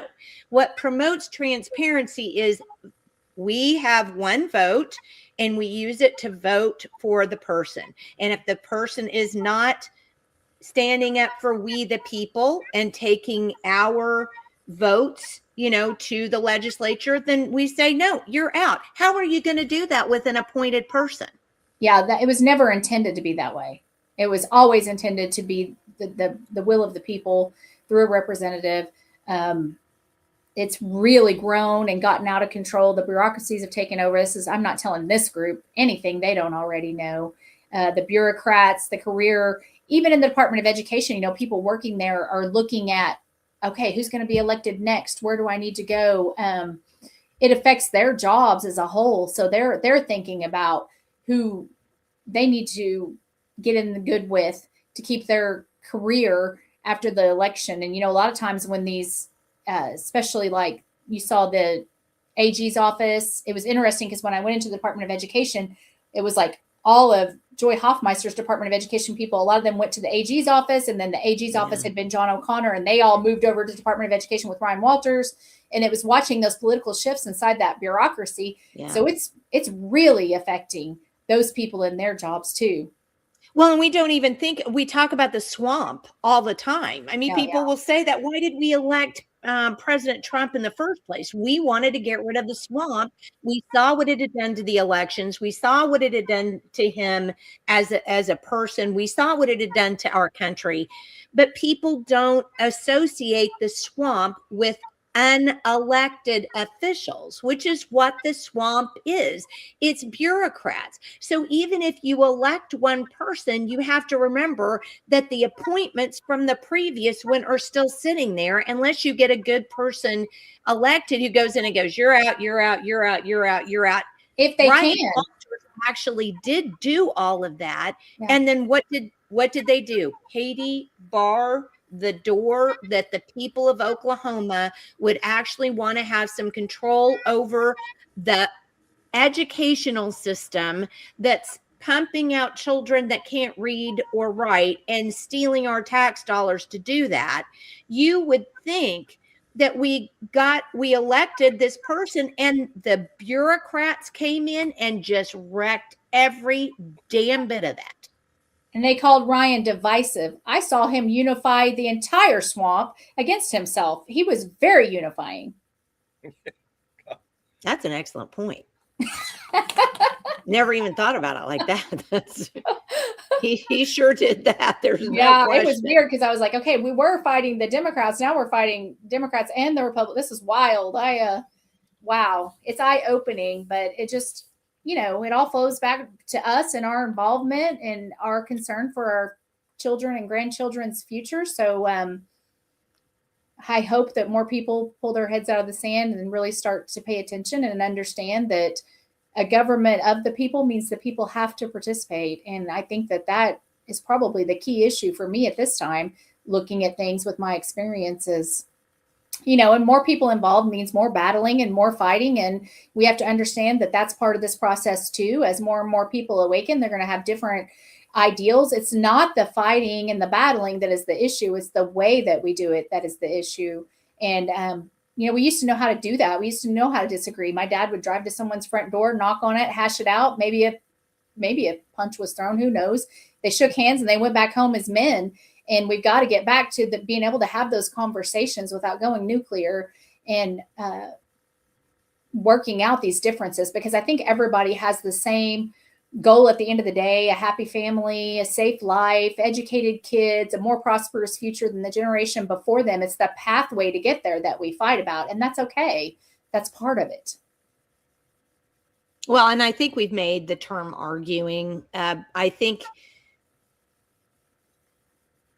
think that's another one of those Marxist principles. I mean, you have to keep people from being able to work together. I mean, you have to get them at each other's throats so nothing can happen, right? I mean, the more chaos, the better for the chaotic system, which is what we want, so that the government can come swooping in and going, well, we have to do this for you. Everything's in chaos. I mean, it's a double-edged sword though, because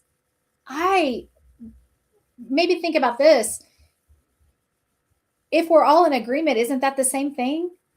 If we're all in agreement and we're all moving in the same direction, it gives the same outcome of control that all being in chaos and not being able to work together does. It's all that, you see the yin and yang symbol, and it's always a balanced symbol. That's where we're missing, is we're out of balance on all of these things. The balance is thrown off because disruption, the change of things is important, as well as getting along at times when we need to. And from what I've seen of conservatives, when there's a big issue, we saw it after 2001. Remember how everyone was upset with politics. Everyone was upset with Bush before 9/11. I remember being a young mom and going, this stinks. I'm never having anything to do with politics. And then 9/11 happened, and there was such unity in this country for a while. It lasted for a while, if I remember correctly. And just had my fourth child. I had 4 little kids. And I remember just taking a collective sigh. And I remember looking at someone and saying, are you kidding me? Do we have to be at war to be in unity in this country? Is that the only time that we know how to unify is behind a war? So maybe that principle that we can unify when things are needed and when we need to, and we can get on the same side of the fence is a good thing for Americans. But debate is never a negative. And yes, they can label it arguing and they can label it with all these things that negative connotations, but that's the thing, is the debate is great. It's great. I haven't had a chance to do it this month because so many things, but my friend Christy Taylor, who's a Democrat, we were doing that Common Ground podcast where, we talk about different things. And it frustrates me that we've come to this situation now where, well, you're a Republican, you can't talk to a Democrat. I mean, now we're demonizing the Democrats to the point where if you're a Republican, you can't even talk to them because they're just demons or whatever. And I'm like, guys, you have to have debate to make things function. And you're right, Kendra, you have to be able to have a balance, and we don't have a balance. And when anything is out of balance, chaos ensues. We have to be able to talk to each other. And the term argument is not a bad thing. If I don't agree with you and I go, hey, I don't agree with that. What about this? That's when learning happens. That's when cohesiveness and some kind of unity happens. It's just, I don't know why we've gotten to this point. Well, I mean, I think we do know why. I mean, obviously the idea is to create chaos so that nothing can happen. But I think we've got to move past that and say, hey, I agree with you on this. I don't really agree with you on that. Let's sit down and figure out, how we can make this kind of work. And that's what we've got to do. In my opinion. I think so. And one thing that really helped me in this journey was going to meetings. You guys really invite people to these political meetings. Tell them, hey, you just come this time. If you hate it, I won't ask you again. Really get them to start seeing people as people instead of labels. Conservative, establishment, grassroots, Democrat, Republican, liberal, crazy leftist, all of these things and these labels and putting people in boxes. A lot of us, I know Michael and Jenni, we lean libertarian. We have very independent viewpoints. We don't necessarily, I can't say I fall in a box anywhere that you could just say that I'm absolutely going to land in this place. And I think that labeling, it just reminds me, like in high school, I was never in a clique. I hung out we had stoners, we had goat ropers. These names are so funny now. We had stoners, goat ropers, jocks, the cheerleaders. I liked them all, and I just refused to fit into one clique. And I don't want to fit in a clique now. There are good conservative and Democrats, and some of them are in my family in Oklahoma that do not realize what the party has turned into. They CNN all day, and they just haven't looked at the opposing viewpoint. And that doesn't necessarily, actually, it doesn't at all make them bad people. They just, when I go visit them, I throw out little things and try to educate them if they're open to it. And if they're not, it's not worth fighting about. But the labeling is really, really tough for me to see a positive outcome with all of the labeling. Yeah. And Sandy says, this is great. If there was common ground, most people would never know it because they don't even have conversations. Right. And it goes back to this. Yeah. If I'm only looking at what's on social media, that's where I get that I'm in that bubble, and social media feeds me what I want to see. So I'm in that bubble and I have no idea. So I do think that people were a lot better off without social media, because I think we actually talked to one another. And we just don't do it. Robert has a good question, though, Kendra, and we do need to talk about this, and I think you want to. Hey, you all covering the Mississippi Miracle, lots of bills in Oklahoma this session to duplicate that model. Sorry if I missed it. We didn't talk specifically about that, but yes, do you want to talk about the Mississippi Miracle? Yeah, it's a huge It's a huge ask. They completely immerse themselves in this goal as a state and were determined to see it through. And they did spend a lot of money and they spent a lot of time making this happen. We're talking about reading scores, increasing reading scores. They did greatly. And I think it goes back to what Jenni said. I haven't looked at the teeth that were in those Mississippi Miracle items. Did they have consequences? What happened if they didn't follow through? I'd be curious about that. And I wish I would have looked at that to see, or did collectively they just as a state under good leadership determined that they were going to follow this through no matter who was upset and no matter what feathers it ruffled. I think both of those things have to happen. I feel like they got together and we're just like, we're done with this. We're not going to be last in reading. We're going to move these scores. We're going to do what it takes. Oklahoma has the potential and the ability to do that, but they can't just be campaign talking points. That follow through has to be there. The action has to happen because we can promise. I mean, I got a whole list of stuff here. We can have these representatives and senators that promise all of these things and they're going to do this and that. Also, does Mississippi have local control like Oklahoma does? Because I felt so many times on the Board of Education, I'm huge on local control.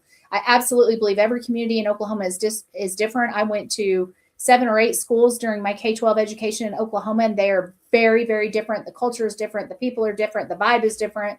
Our local control can also be a double-edged sword and create an issue at the state level of coming in and mandating all these things whenever you still have a freestanding independent school district with independent school board members and independent superintendent who are going to do what they want to do anyway.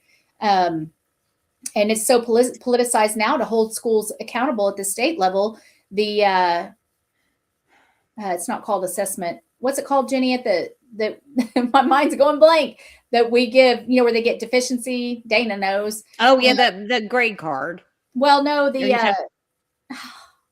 when the State Board of Education looks at the school and decides if they're deficient or if they're excelling, I cannot believe I can't think of it. Anyway. Oh, you mean, are you talking about like the accreditation? Accreditation. Okay. Now accreditation has been politicized, and there's certain schools that are untouchable on accreditation. When we rated Tulsa honestly needed a worse accreditation score, but again, maybe the governor swooped in and maybe the governor said, hey, you guys are going to vote this way and we're not going to give Tulsa, a lower accreditation. Maybe that happened. So everything here is political, and it's local control versus state control. And all these legislators are promising us they're going to do this and that, but then it goes back and can they, when local control supersedes and is so important? I think there's a lot of pieces to this. And at the end of the day, it goes back to the people voting in school board members who know what they're doing and understand the effects of the textbooks, the teachers, the superintendent in their role, the finances, all of those things, where the money comes from. It still boils down to that bottom building block. But we can't get school board members trained outside of a group that's going to train them in their own particular thought genesis. So, Leadership Institute has been doing some school board training in Oklahoma, and we need to push to continue that, which gives us an extra viewpoint other than OSSBA. And in some ways, I think that competition is encouraging OSSBA to properly administer their training, where the board members are supersede the superintendent. Yeah, because that's always been their training. I mean, it literally has said it on their website. I've got screenshots of it. Well, the superintendent is in charge. Then why do I have a board? I'm in charge. I was elected by the people. So I do want to point this out. Robert just said, I think the Mississippi gamed the system, holding their children back until they passed the test. I read that gains in 4th grade reading were lost by 8th grade. Plus, as I understand, the entire NAEP testing is on a curve based on the income of the school district. Now, I've studied NAEP, NAEP for years. I don't remember anything of income having to do with it, but because we have to do, doofy stuff, I'm sure that's probably true. But I do think that what you said earlier, Kendra, I'm going to go back to that. We often pass laws that don't have teeth in them. I mean, that was the whole Common Core debacle in 2014, where I walked away and, was infuriated. So we all work for 4 or 5 years to get this bill passed, and then it means nothing, and schools just go, thanks, I'll do what I want. Mm-hmm. So we have to have bills that have teeth in them, because people, they're going to do what they want. So you say, okay, if you're going to teach Common Core, then we're going to remove part of your funding for next year. Or whatever that is, there has to be teeth in there. And I think that if we're going we've had Becky Pelham, Dr. Pelham on here. Remember, Michael, where she's talked about what happens in schools, how they take kids out of tests to make their test scores better, or they just don't test this group of kids, or there's always a way to game the system. And that has to stop, because it's not helping kids. You're right. And there's so much gaming the system now that's all it is. It's all about gaming the system. And I remember I was sitting with some friends at a pool party, and they were talking about their kids and their different things. And she was like, oh, you just need to go get them tested, because once you get them tested, they'll get extra time to take the test, and they'll be able to do this and they'll be able to do that. And I just remember sitting there and going, wait, what? Like, you want your kid to be on an IEP. You want them to have this so that they can do better in school, and they can get. So then my daughter goes to take the ACT, and she went with a friend, and I was like, you guys aren't going to ride together? And she was like, no, she has test anxiety. She gets 4 hours to take the ACT instead of the allotted. And I don't remember the exact hours, so don't quote me on that, but say it was 2, she got double. And I was like, seriously? And so I just, I'm not saying she doesn't have test anxiety or she doesn't deserve those extra 2 hours, but it sure was off-putting to me to watch my daughter struggle through the test in a limited time frame while someone else was able to get a higher score and then get scholarships for college, right? It's just kind of crazy to me the way all of these different systems are being utilized by the public and maybe not. Well, and Dr. Harrell's backing you up here.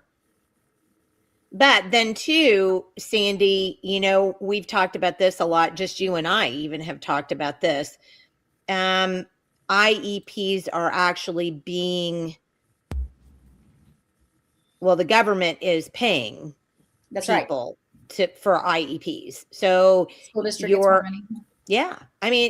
So when a school who has been taught that money is the only thing that's going to help them in any sense of the word, when a school that's been taught that and is under that belief system, and they say, here's the money for you to get more kids on IEPs, then what's going to happen? More kids on IEPs. Also, we reward failing school districts with an influx of money. And that's enough. So I've never known less money to incentivize anyone in that case. So I do like the idea of incentivizing high performing school districts in ways. They should be rewarded for that. And that's what Sandy says. It's being exploited as a revenue stream. Yeah. And I want to point out, who hates childhood data collection more than me? I'll fight you if you think you hate it more than me. I hate it that bad. We'll go out in the parking lot and fight about who hates it worse. Why would you want to put your kid in that system? You realize that that's a label now that follows your kid through a system because the state is tracking them. So is that label really going to help them, or does that label ever actually cause an impediment to that child? Why are we not thinking about these things? It's like you said earlier, Kendra, and Michael and I say this all the time. We think right here at the end of our nose. This is where we stop. This is it. We don't think about the future. We're not thinking downstream. We're just thinking about right here.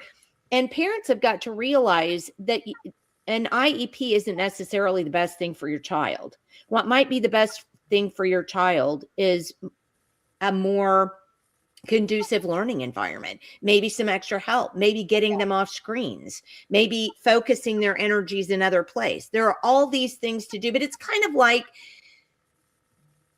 holistic medicine versus traditional medicine, right? It's like, well, if I can take a pill then that's great. I don't want to have to make up a tincture. I don't want to have to take this stuff for 2 weeks. I don't want to have to figure out what I'm doing. I just want to take a pill and feel better. It's all back to the, the immediate gratification society that we've generated from this thing. So I don't know. I don't know. We always end up having these conversations, and and the data really started. I started having a red flag with the data when I went to the doctor during Obama's administration for a cold and was asked my depression rating. And I thought, why would they want to collect this in my permanent record forever? And I do believe there's a move further down the road in the 100-Year War that will be a gun control issue. And then when look what Julia just said. Yeah. And then they start asking my kids, are you in a car seat? Do mommy and daddy have guns at home? Yes. All of these. And I'm just like, and I just looked at my kids and said, you don't have to answer that. We're not answering that. And the kids are just like, it's all changed. So much has changed. And like Michael said, when you've grown up with that culture, now it's the norm. Yes. To us, it's different and it's invasive. And we're not, we came from the generation that wanted to be able to drink a beer out of a bag on the way home and not get in trouble for it. Things are definitely without wearing our seatbelt. Yeah, I remember my parents throwing a fit over the seatbelt. And I remember thinking, oh my gosh, just wear the seatbelt. But now I see it was that they saw the incremental changes that were happening in these tiny little bits. And so, I don't know. It's like the Real ID. I mean, we tell people about the Real ID and they go, but Jenni, everybody's taking your data. I mean, everybody knows everything about you. What difference does it make? And my argument to I'm just telling you right now, my argument to any of those things that you're going to use to tell me that, I'm either going to say one of the following. So 2 wrongs make a right, or we're just going to double down then, or so we're just going to keep going because this is what we're going to do. I mean, I can't find the logic in your argument. But Jenni, I need it to fly.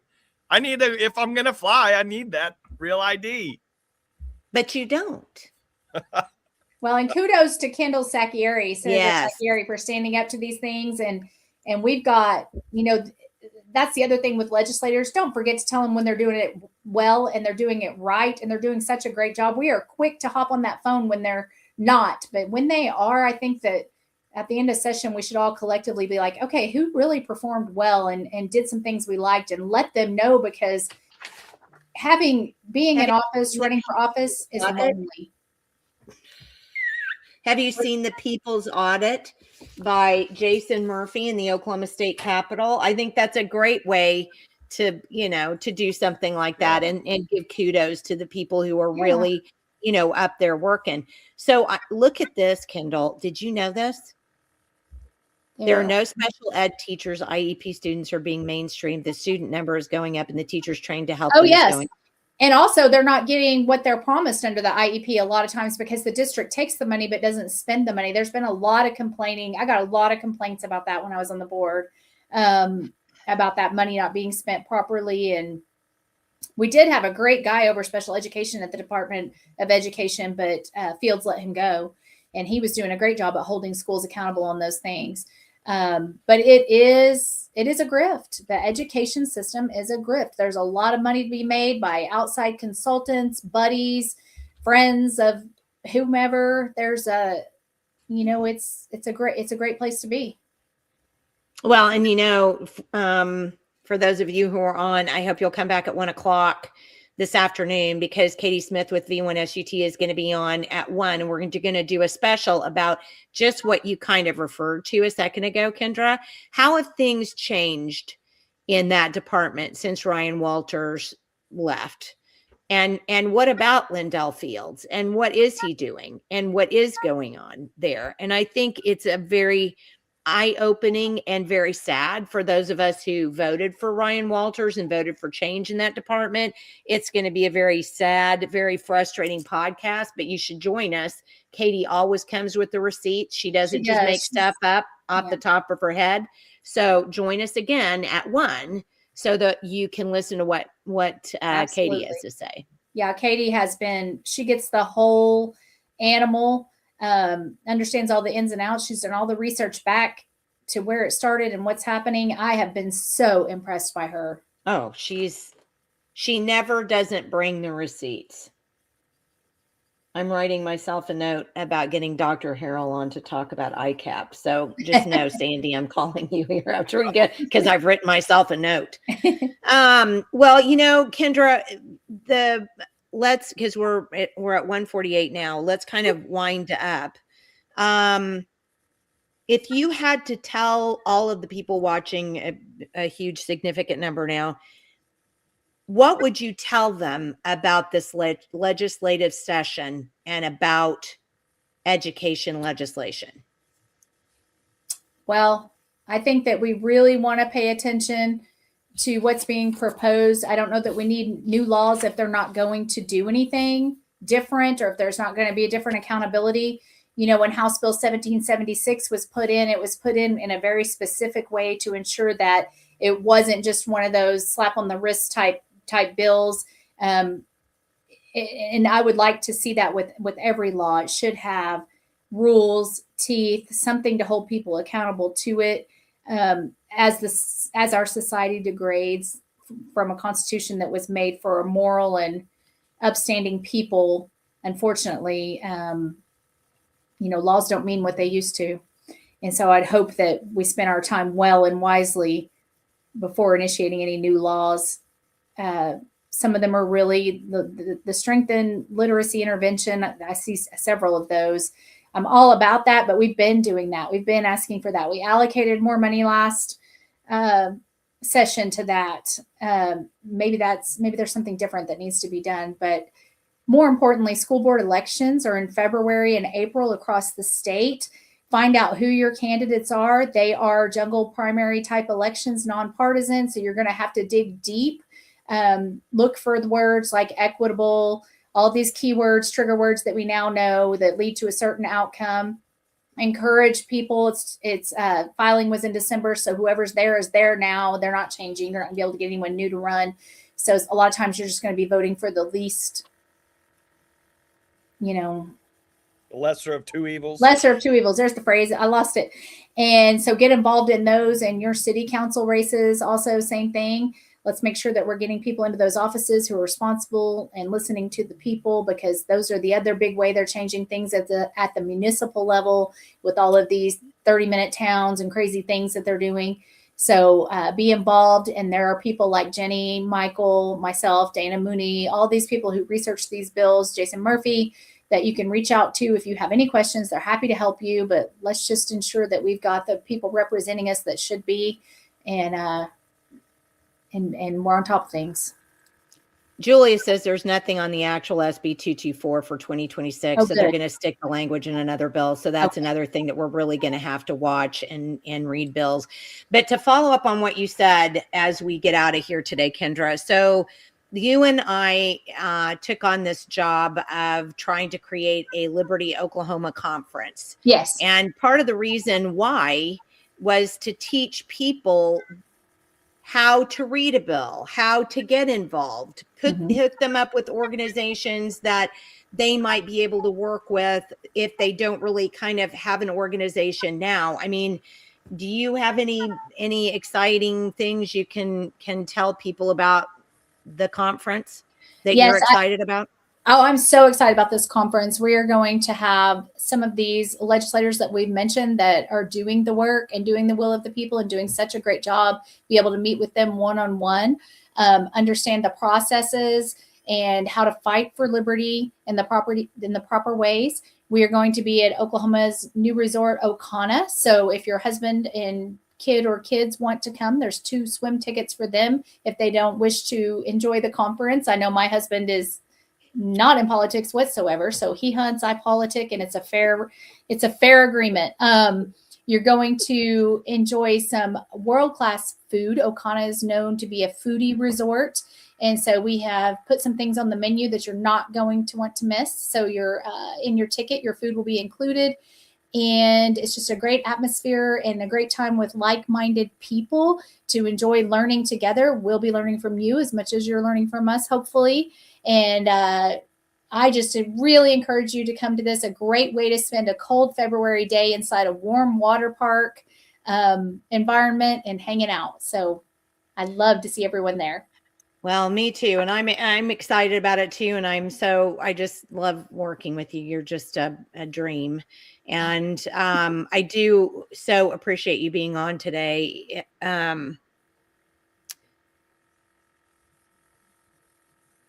I don't normally get like emotional about things. I'm just not, I mean, unless I'm getting mad. I do that a lot. But you know, it angers me. And I mean, it really just angers me and makes me mad.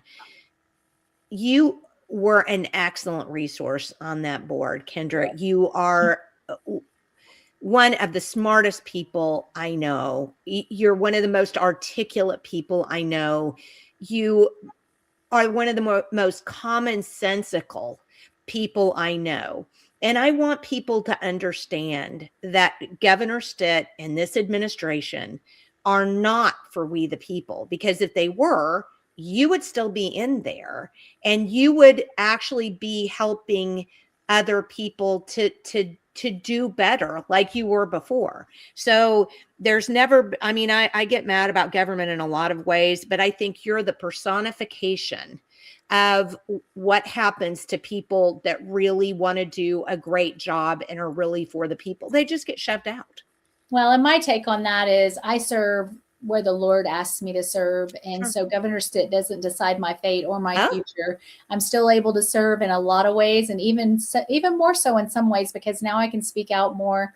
And I think that when the Lord saw that my effectiveness was going to be diminished, because a lot of my prayers, and I know a lot of you guys pray, Lord, put me where I'm needed, where I can make a difference, put me where I'm supposed to be in your will.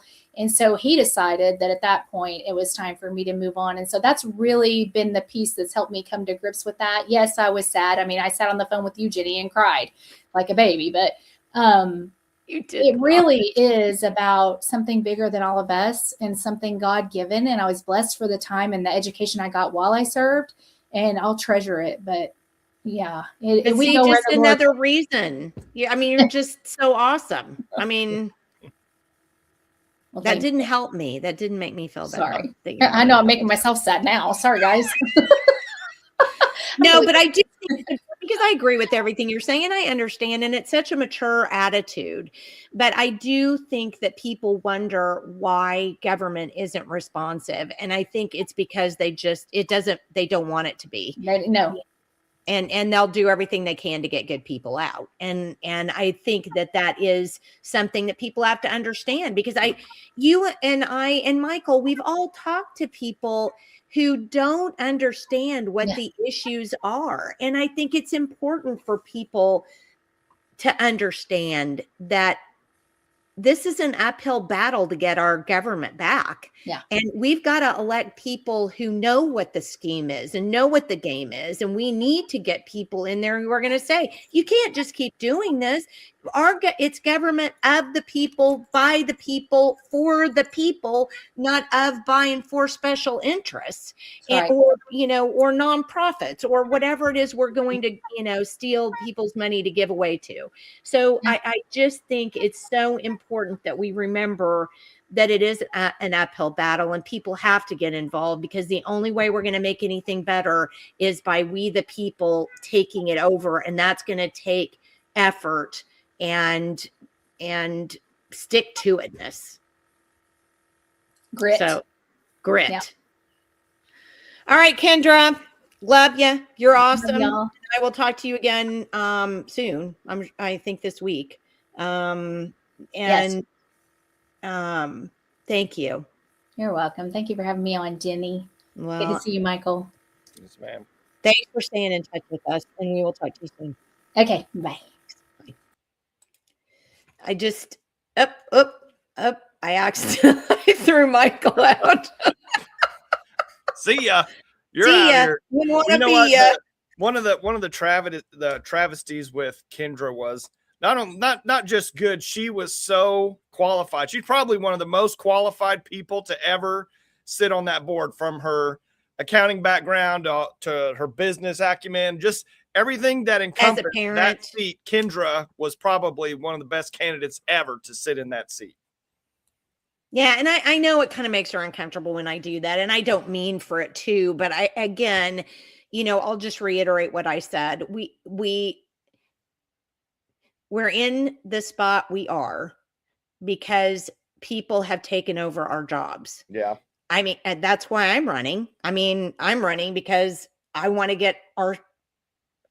make the job we the people again. I mean, it's we and I think people just don't put the two things together. I don't know. Yeah.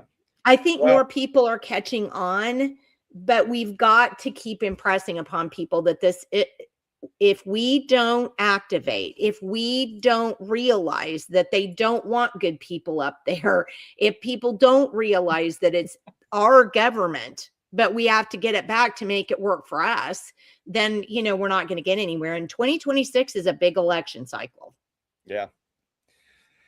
Well, and hopefully that pendulum's moving back in the other direction. We need to accelerate that. Yes. I mean, I hope we can, but it may still have to get a lot worse. We've had some victories with some good legislators up there, some good representatives, but it may have to get a lot worse than what it is, Jenni. And I pray, every day I'm like, I hope Jenni gets in there, because that would just, but your life may be just literal hell if you get in there. Oh, well, I mean, it really might be. Any of the people who look what they did to Jim Shaw. Yeah. Oh my gosh, have you seen there's a new show on Netflix? It's just a limited show. It's like 4 shows. It's not a family show. You can't watch this with a family, but it's called Death by Lightning. Oh, and yeah. Have you seen that? That is all. I had no idea that President Garfield who President Garfield. Yeah, that's the kind of man he was, and that his term was literally cut that short like that. I had no idea. But you watched that. So when you watched that, didn't you just go, oh my gosh, nothing has changed since the Civil War? Yeah, pretty much. Pretty much. I mean, that's what David and I were laughing about the other day. We were watching it going, what year is that? I mean, it's all about power. It's all about narcissism. It's all about who gets the money. It's all about who has the control. It's never about we the people. Yeah. And it's sad because I have copied a number of President Garfield quotes. That man was one heck of a stalwart conservative dude. And I'm like, I think I'm going to become the female version of Garfield. And I'll have to look. I think Garfield was one of the guys that I covered when we were talking about money and currency and all that, who wanted to have, break away from the central banking system, and have an American, print our own money out of the treasury. I think he was another one of those presidents that wanted to do that. Yeah. And then he was, his life was cut short by a mentally ill individual. And that's just so very sad, which is another thing. I mean, we've struggled with mental illness in this country, for centuries. I mean, centuries. So it's just, I don't know. It was a very eye-opening show. I really enjoyed it, just seeing what kind of a person he was. But it's sad to see that kind of thing happen. But it was, if you watch it, do not, again, if you it's an adult show. You don't want children in the room. All right. Well, all right. I hope you can be with us this afternoon, but since you have a job, I'm not holding my breath. I'll try to be on, because I love being on with Katie, especially when she's blowing the lid off things like this. Well, and she's going to. And I do hope, I mean, we have a great audience today. Really, really appreciate you tuning in because Kendall is awesome, but Katie is also awesome. So if you can tune in and just even listen while you're doing something else, I really suggest you do. She's got some, it's very important for her to tell you and for you to hear her tell you how different things have become just in the several months that our superintendent has been gone. It's not a pretty picture. Yeah. It's not a we the people picture. All right. Well, Michael, we also on Friday, we have Sarah Van Alstein, who's going to be on, who's going to be talking about healthcare bills. So if you're interested in that, and if you have any suggestions for healthcare bills that you'd like us to talk about, shoot me a text or an email if you would. It's right there. I'm happy to look them up when I have just a second to do that. If you weren't on the other day and don't realize that, I'm going to give myself a plug. I am running for my House district, which is 36. So you can look me up at Jenni White for hd36.com. And I'd be happy if I'm not taking any PAC money, any lobbyist money or special interest money. So anything, anytime, any donations you can make, that would be sweet. And I really appreciate that. You should always have your website loaded up down there so we can just pop it up so people can just see it real quickly whenever you do that. I mean, it is important because like when we looked at John George's ethics, I mean, it's all PAC money. It's all special interest. It's all just, inter-party people giving them money, all the bad guys, all the GOB, the good old boys. Well, there it is. So as we go out, if you want to look it up, there it is. Yes, that's correct. I'm always afraid I'm going to spell something wrong. Well, thank you for being on, Michael. Again, you always have really great thoughts on education. And I will say this. It is the detriment to every public school parent in Edmond that you were not elected to school board. Oh, I know. Trust me. And you know what? Well, you know what? Yeah. You know what's so bad about that whole deal? There was a ton of really good teachers that wound up, finally just quitting over the last couple of years. I mean, some fantastic teachers, but you don't have control in the system. You don't have control of your classroom. You know what's so funny, Jenni, is talking about that IED deal and IEP. I remember when I was in school in Guyman, little Guyman, 6,000 people at the time, back in the 80s and early 90s. We had our own school for all the special the special ed kids in some capacity. They had their own building, their own special ed teachers. All those kids were together, and they all did, 10 times better than if they were just in the classroom with us. But that made them feel bad being segregated from the population. And so we had to make sure that they didn't feel bad because we don't want them to have to struggle. We don't want that. Yeah, it's very sad. I don't understand how the system has gotten so flipped on its head and that people seem to think that it's okay. Yeah. And, that's fine. I don't understand because to me and you both and Kendra, this stuff is all common sense. It's not rocket science. You just put it together and go, well, this makes sense. And that's why we don't do it, because it makes sense. So I don't know. It's very, like Connie says, it's heartbreaking. It's true. Well, all right, Mr. Michael, you're the best.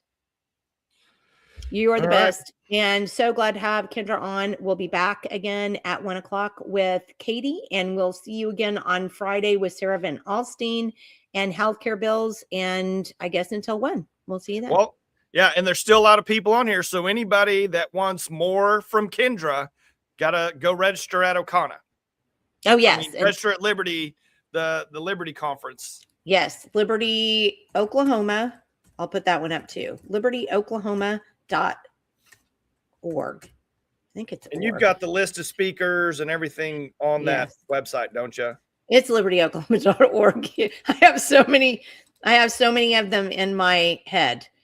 Yes. And so as you will see a little roll on the sponsors as we go out today, and please go to Liberty. We're running out of time. So it's next February, it's next month, the 26th through the 28th at Ocana. So please go to libertyoklahoma.org, read all about it, and then sign up. We'd love to see you there. And we'll see you again at 1. Thanks for being with us.